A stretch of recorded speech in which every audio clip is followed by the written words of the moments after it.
What's up guys? In today's video we're going to talk about the do's and don'ts for your contest prep.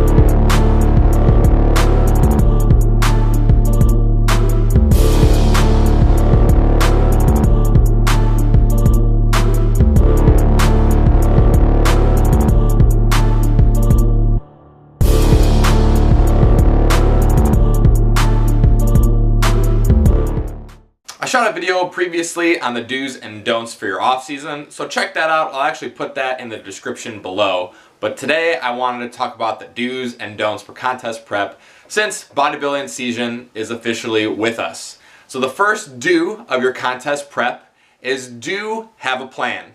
We talked about that before with your off season. The same approach applies for your contest prep.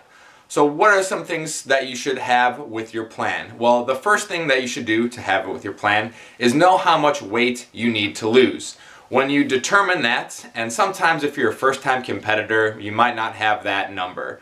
But if you're an experienced competitor, you're going to roughly know what you need to get to in order to look your best at your stage weight. So once you find out that number, the second thing you need to do is calculate your rate of loss per week. I think a lot of people don't understand that along the way, if you have checklists, if you have checkpoints where you need to be a certain weight by a certain time, that will help you keep pace. So determining your rate of loss, we've talked about that in the past, whether it's 0.75 pounds to 1 pound to 1.5 pounds, somewhere in there for the majority of people, you want to calculate your rate of loss. Up next, you want to plan out your diet breaks and your supplementation. And I feel like a lot of people, once again, they just don't have a plan going into it. So planning your diet breaks, where they're roughly going to be at, and planning your supplementation along the way. So you want to plan out things like your hormonal support, your glucose, utilization agents, and even your fat burners. Those are things that need to be cycled throughout the entirety of your prep. So you want to plan those out ahead of time, or roughly where you want to start implementing them. And I will say this, that is, when you start off with your plan from the very start, it is subject to change, understand that, but having a plan that you could change along the way is better than having no plan at all. If you are going to work with a coach, you should also contact them well ahead of time. It's great that people want to work with coaches, but sometimes they contact them at the last second. As good as we all are, we're not miracle workers. If you come to us with 40 pounds to lose and with 12 weeks to go, that's not going to happen. So in order to get the results that you're looking for, I would recommend contacting your coach well ahead of time, sometimes months or even up to 6 months ahead of time, to say, hey, this is what I'm looking to do, this is when I'm looking to compete, can we get something set up? And that's before the start time. So I've had people come to me 1 year previously before they want to start working with me, and they say, okay, this is where I'm at right now, this is where I want to be, when do I need to start working with you? And then I give them a tentative timeline on when we start.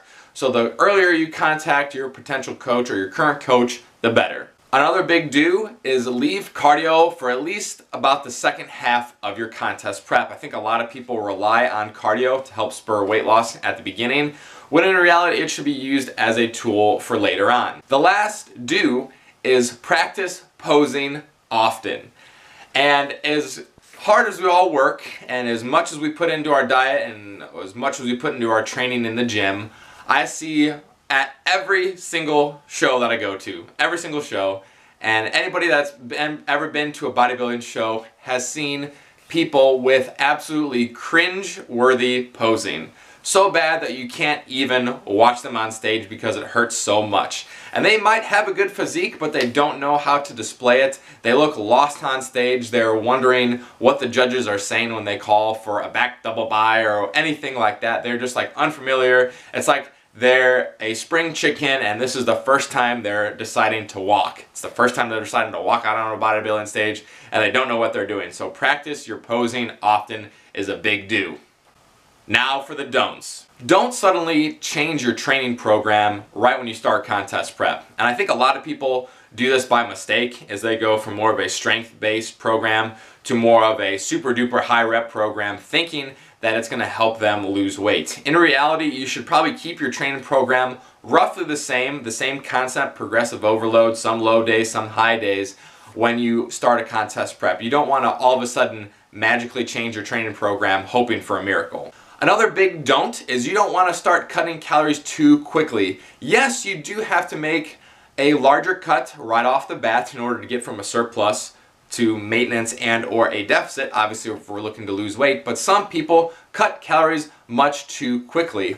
Along the same lines, they also don't let themselves enough time before making changes to the plan. So if they don't see the scale go down in 3 days, some people are already slashing calories, cutting their carbs, adding a bunch of cardio. In reality, you should probably be only making decisions once a week. That's what I did for myself. That's what I do for all of my clients. I only make an informed decision once a week based off of all the data that I've gathered over the previous week. Another big don't is relying too much on cardio and fat burners. Like I said before, you want to leave cardio in the second half, and your supplements are meant to be a supplement, not a crutch that you're leaning on the entire time. So some people think that they could start off a contest prep by running all kind of fat burners and that's going to help them spur weight loss. Well, in reality that may be true, but they should be used as a tool in the latter half of contest prep, especially the stimulant-based ones in my opinion, because those will help with a little bit more cognitive function when you're hurting a little bit more as the caloric deficit hits. My last don't is don't compete until you're lean enough.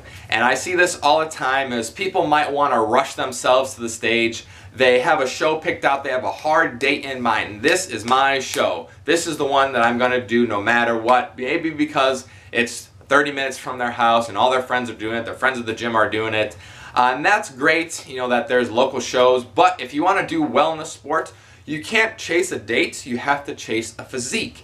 And a lot of the times people just don't give themselves enough time in order to get lean enough, and then they don't get the placing that they want. If they gave themselves 4 or 6 more weeks, maybe they could get the desired look they were trying to achieve. So that's it guys, the do's and the don'ts of Contest Prep Edition. Until next time, keep dominating every aspect.